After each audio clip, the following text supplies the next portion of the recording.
Welcome to episode 3 of Let's Review All the Final Fantasies, a series where I play and give my thoughts on all the Final Fantasy games released thus far.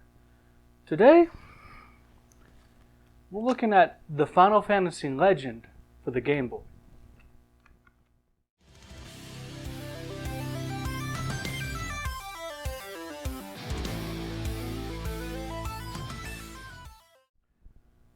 I just finished my first playthrough of the Final Fantasy Legend, released as Hell Tower Warrior Saga on December 15th, 1989 in Japan.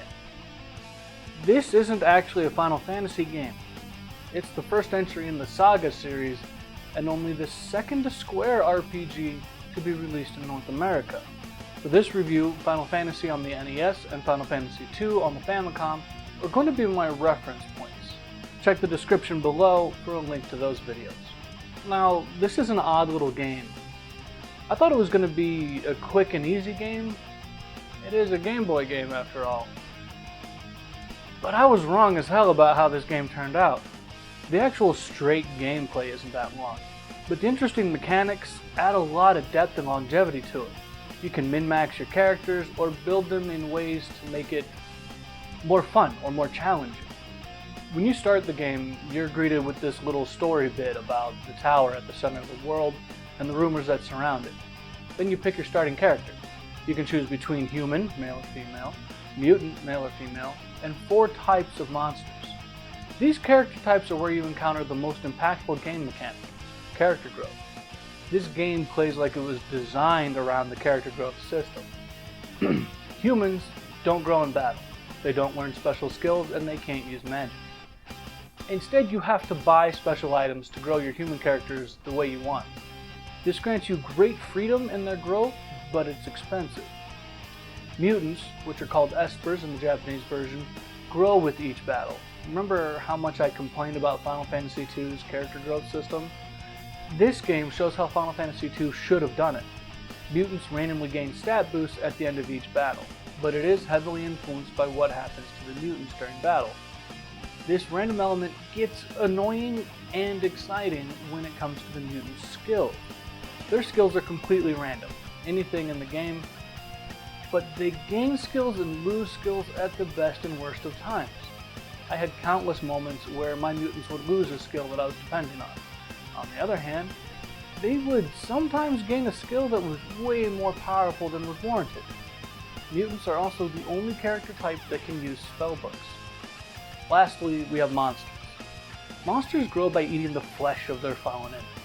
This is such a cool idea, and it's impossible to predict how it's going to turn out without a PhD level of dedication to the task of figuring it out.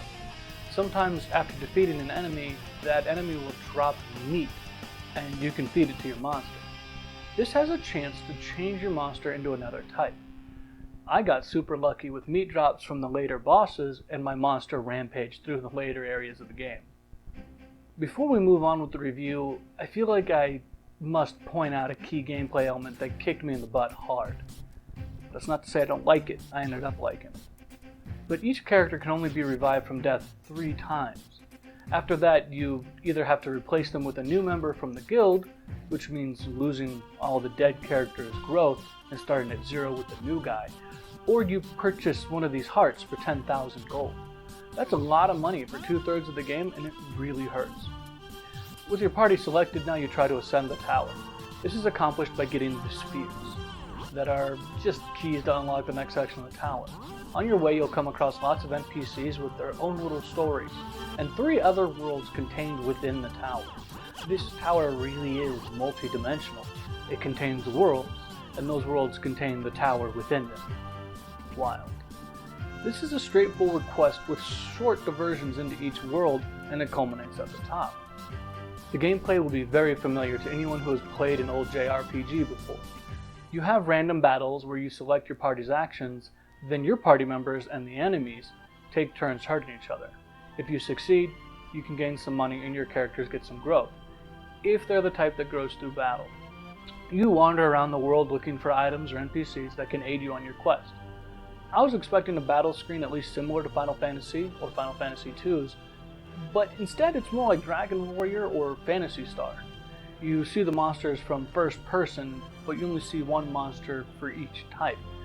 This allows for much larger monster parties than seen in Final Fantasy, but it doesn't visually impress you the same way that seeing 9 pirates did. I think it's actually kind of sneaky. I got rocked a few times because I didn't pay attention to the number of monsters I was fighting. I just assumed it was 1 because I saw 1. Your weapons have a limited number of uses. Even the legendary Matsume or Excalibur can only be used 50 times.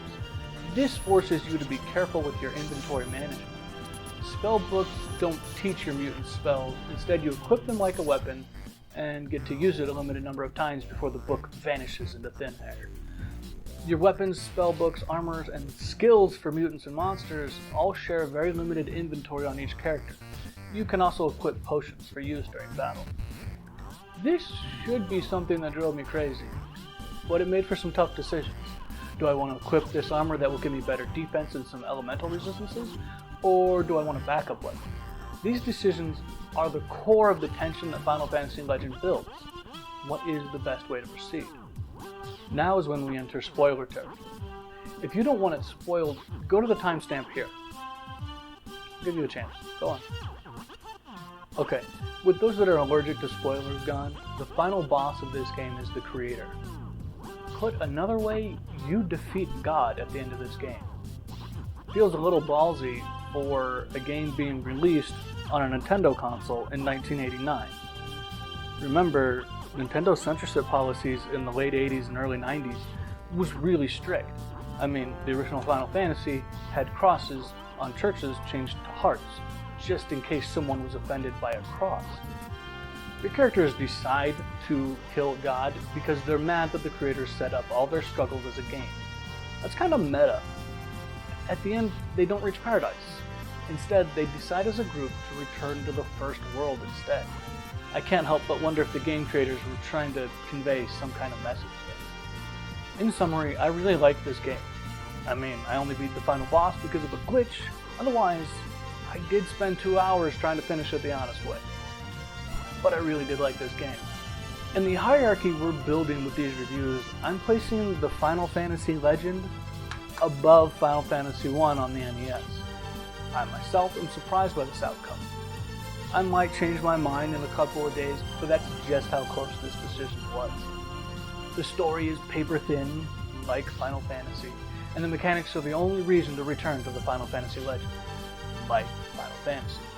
In the end, it came down to the depth of those mechanics, and the fact that I didn't run into anything that was flat out broken, like the temper stuff. I also never ran into any cheap game-ending situations, like stun locking. If you fail while playing this game, it's because you are ill-prepared or your strategy is bad. And the depth of the character selection is great too. I say go pick this up. As of late August 2017, it's trending at $12 loose. After the original Square release of the Final Fantasy Legend, it was released again by Sunsoft in 1998, 9 years after the initial release. So it's not hard to find. I didn't find any information about re-releases in North America, and that might be because it was released under the original Saga name. I don't know. It's kind of hard to find. Maybe I'm just dumb. But maybe. If a remake or a re-release is something you're interested in instead of finding an original Game Boy cart, good luck. I hope you join me next time, where we'll be looking at Final Fantasy III for the Famicom. Thanks for watching, and as always, watch your 6. Over and out.